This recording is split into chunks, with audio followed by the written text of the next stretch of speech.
Doug, some other critics, as opposed to those we just heard from Charles, had actually said that perhaps the reason these talks fell apart was because the U.S. was more interested in a photo op as opposed to actually getting down to the nitty-gritty of negotiation, being unprepared, so to speak. Is that fair? It's fair in the sense that it absolutely was. It was a giant reality show.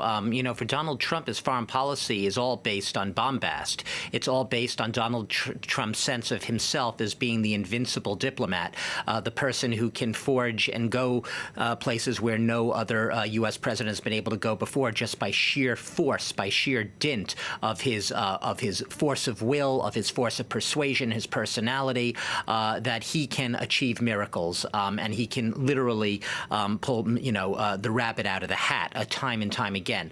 And what this summit shows is that he actually can't do that. There's actually very little surprising in what is clearly a diplomatic failure here. Let's put the spin aside, put the damage control exercise aside, and now, know when to walk away, blah, blah, blah. It's the art of the non-deal that we've seen here. And the fact of the matter is, Kim Jong-un has been extremely consistent, because if the narrative ever were that there were hopes that there would somehow be an immediate freeze on all production materials in North Korea, that there would be somehow a short-term dismantlement of its nuclear arsenal, an arsenal weapons upon which the entire raison d'etre, the existence of North Korea, is based. If there was ever going to be some overnight peace declaration leading to a perhaps peace treaty on the Korean peninsula, all of that were, in a sense, vain hopes. They were hopes that were produced by a largely false narrative. Time and again, we have said this is nothing new.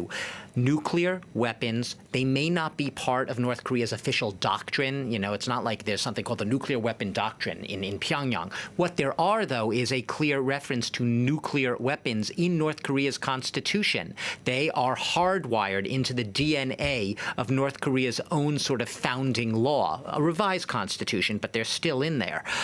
So having any sort of illusions that Kim would sort of disassociate himself from that arsenal very easily, it was basically just pie-in-the-sky thinking.